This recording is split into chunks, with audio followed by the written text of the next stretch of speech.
Hey, folks, thank you for giving us the most precious thing you have, your time. And as always, we appreciate you subscribing, watching, sharing, however you're seeing this. If you're not subscribed to the Substack or the YouTube channel or any of the podcasting platforms, we're on all of them. We'd appreciate you doing so. A little bit of story time because I want to take a break. I know Iran's going on and there's politics and there's midterms, and I just got done doing a TV hit for the Canadians on the Iran and the economics of that. I was talking about roads on West Virginia radio this morning. I want to take a minute and just talk a little bit of political philosophy because, once again, got some feedback from listeners, and they're just like, "Oh, you do this, or you're a moderate, or you're a or what?" So I want to talk through one of our core principles as far as how I talk about partisan politics, how I analyze it when I look at it, how I do my prep when I go to talk about politics or foreign policy or anything else, but especially partisan politics, because I've kind of gotten the reputation, I hope, of being pretty fair. Um, Whether I like you or not, if you do something good, I say this is good and you did it. If it's bad, I say you did bad. You can carve unaffiliated independent onto my voter registration card. It's never going to change. That's what it is. I am beholding to neither party. I'm beholden to no candidate. Just because I voted for you into office, once you're in that office, my responsibility is now to hold you accountable to the office you're in. It is not to do whatever you told me to do because I voted for you. That's toddler think. My job as a citizen is to vote for the best available candidate that's fit for the office. If there's nobody fit for the office, I don't vote for them, and then hold them accountable once they get there. But there's something that I think about a lot. Way back when I was but a wee lad, pre 9/11 in the military, we were pretty cake job. Not a lot going on. My roommate at the time was a volunteer firefighter, and he joined the local volunteer firefighting department, and I went with him. And I actually went to do the EMT stuff and really got into the firefighting part. And I was a volunteer firefighter. Went through the training, really enjoyed it. Spent good times at the firehouse, good camaraderie, an important job and a hard job. But, when you're 20, 21 years old, you don't think about things like that. You're just like, this is cool. Let's go do it. And I enjoyed it immensely. So there was one call we had that I've never forgotten, even, God, 25 years later since this has happened. And it's almost like a parable. It's like Jesus sat down on the rock and said, "This is what happened," and then did a great teaching of it, or an Aesop's fable or something. But a place called Gravel Ridge, Arkansas, that's right outside the back gate of Little Rock Air Force Base, where I was living at the time. Now it's part of the wider Pulaski County, but at the time we were not a paid department. We were still a volunteer department, but a very professionally well-run one.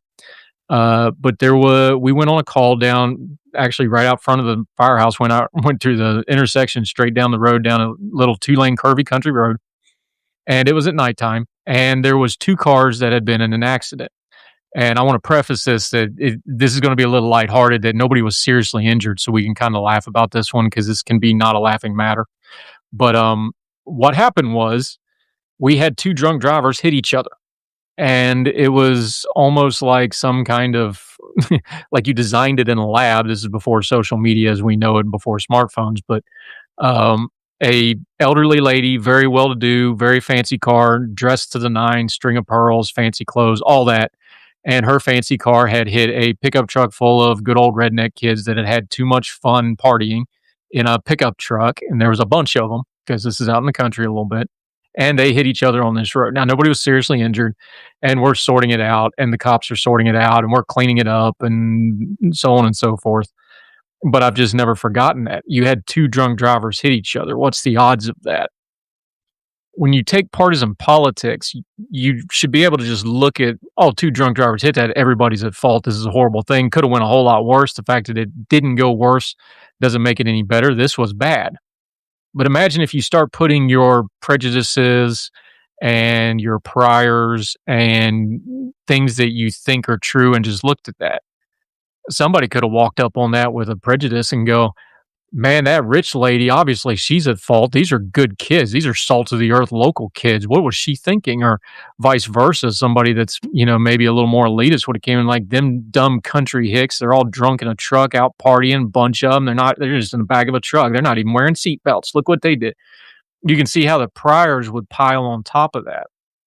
But even with all that, nobody would ever look at two drunk drivers and go, the way to solve this problem, with a drunk driver, if I just get drunker and drive even more reckless than the other drunk driver, that'll make me better than that drunk driver. We'll just drunk drive worse than that drunk driver. Nobody ever says that because in the abstract, it's ridiculous to think that.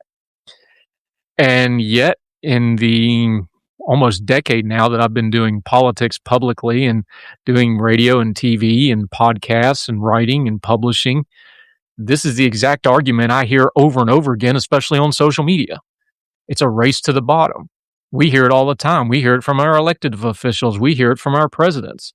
We hear it from commentators all the time. It's like, well, we know this is a bad thing, but we have to do it because the other side is going to make you do a bad thing. Why would you ascribe your agency to the other side?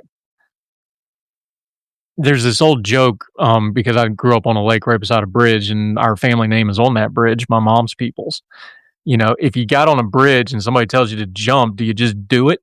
Well, if you can, and it's happened, you're pretty dumb. If you jump off Hughes's bridge, you're probably not going to live, and if you do, you're going to the hospital, and you're going to be really badly hurt. But we can't seem to do that with partisan politics. But I just hear it over and over again. It's like, well, the right does this, or the left does this, or the Trumpians do this, or we're going to save Western civilization. That's one of my new favorite little red flags. Somebody starts talking about Western civilization, like, I wonder what they're into. Those drunk drivers, you wouldn't out-drunk drive a driver and think you're going to accomplish something. But with our partisan politics, that's what we're trying to do right now.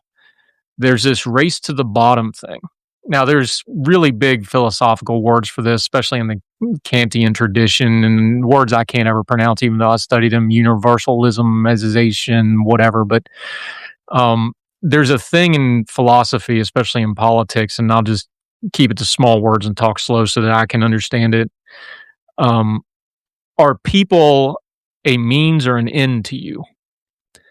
And with partisan politics, you figure out really quickly by actions, not words, are people means or are they an end? Are you empowering people to try to do things good for them, or do you just see people in an electoral capacity as a way to power? And the reason I bring it up that way, and the reason I try to analyze things that way, is because it cuts through a lot of the noise really, really fast. If you're just using a group of people to get power for yourself, does it really matter if it's because you're a corrupt capitalist or a Marxist? Does it matter if you're a fascist or, some hardcore fanatical traditionalist?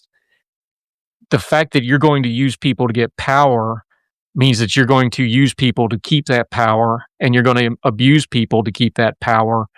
It's about the power. That's why we always talk about on this program and try to do it as a core principle, follow the money and look at the power structures, because that tells you the truth. The words don't tell you the truth, because the words is just, a lot of cases in the bad faith media and social media environment we live in, is like, well, that drunk driver went down that way. They broke those rules, so we don't need to follow the rules either. And if I got those people saying that in the abstract about things about like their kids' sports teams or their bank rules or something like that, they would be outraged that they'd been done wrong, but yet they pitch that.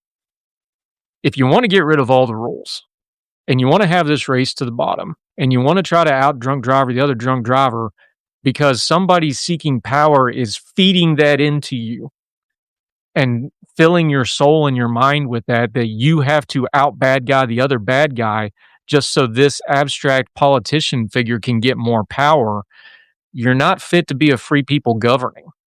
And we can complain about the state of our country a whole bunch. But the truth of the matter is we have a representative government and you are what you tolerate. So this is our fault. And mostly it's because we have become such an indulgent, prosperous nation that we want to be entertained by manufacturing problems where they otherwise wouldn't exist. And instead of actually fixing things like poverty or disparity of income or cost of living or fixing things like our national debt or doing things like having a coherent foreign policy and understanding where, when, and how to use our mighty military that's the best the world has ever seen, we're entertaining ourselves to death with nonsense. And a lot of it's being fed into us because we don't want to take responsibility for the filters on our social media news feeds. And I've seen people I love and care about who otherwise are they sit and they consume certain types of media, and I've watched it change them over the last few years. Because you are what you intake, and you can only intake so much of that. We got to get that other side because they're going to do X, Y, and Z before it starts warping your perspective. The truth is, the world's really nuanced. It's really complicated. We have a big, diverse society. If you don't like it, that's another problem, but that's the truth. And the world is complicated. It's never been more entangled. And it's going to get more entangled as the world gets even smaller through technology. You have things happening in the world that you have no control over. You don't have control over geopolitics to a large extent. You don't have control over things like India becoming the largest population on the earth and how they're set up to explode in cultural and economics coming forward. And you're going to see more and more of that. You can't control China. You can't control the Middle East. You can't control Europe. We can't even control our own Congress, and we get to vote on them every 2 years. And we're getting ready to do it again. And how we vote is going to tell us something about what we are as a people. I keep thinking about them two drunk drivers hitting each other a lot. And I've thought about it more and more as I do commentary. How much politics really turns into two drunk drivers just hitting each other. And they are each standing in the middle of that road in Arkansas in the middle of the night, yelling at each other that it's the other person's fault. And the cops are trying to sort it out. And we got a bunch of drunk redneck kids that thinks it's funny. And we got a hoity-toity upper class lady who's just, in a fit because we got to cut her steering wheel. And they have no perspective of what actually just happened and how lucky they are that, number one, they weren't dead. Number two, they weren't seriously hurt. They're just ate up with their own problems. One thing we didn't have on that back road in Gravel Ridge, Arkansas that night, though, was a media surrounding them, feeding them. They didn't have a social media feed saying, yeah, it was those kids' fault, or yeah, it was that lady's fault. It was both of their faults.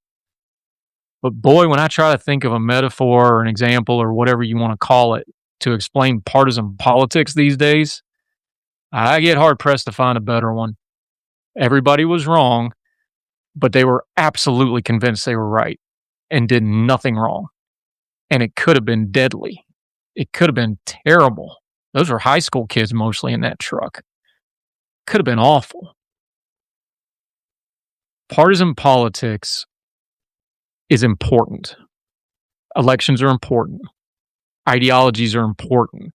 The fights we have over those, when done between people of good faith, I'm not talking about yelling on social media and just, pounding your chest. Having those hard discussions are important if you're having good faith discussions with people you disagree with. But that's not what we're doing. What's called debate culture online and on YouTube and on platforms like this isn't debate at all. It's just yelling at each other. But what are we going to do when people tell you to have a race to the bottom, that we're going to outbad the other bad for the greater good of this elected official who's going to make it all better, which is always a lie and never true because they can't, they won't, and they'll just end up enriching themselves and taking your own freedom and power away from you because we have, 6,000, 7,000 years of recorded human history. That's how that works. And human nature is undefeated. So maybe, just maybe, whether it's foreign policy, economics, the midterm elections, the coming presidential elections, local bond issues. I was talking about roads on the radio this morning. Those are bond issues. Massive, massive debt that the state took on to fix roads. Whatever the terminology is, if you have social media and news feeds that are just feeding you other side bad, we don't have any rules, therefore break the rules, you need to cut that stuff out of your feed. And I don't care what label or nomenclature it is, whether it's on your side, their side, purple people either side, whatever. Start gleaning that stuff out of your social feed. Don't let it get in your brain. Don't consume it.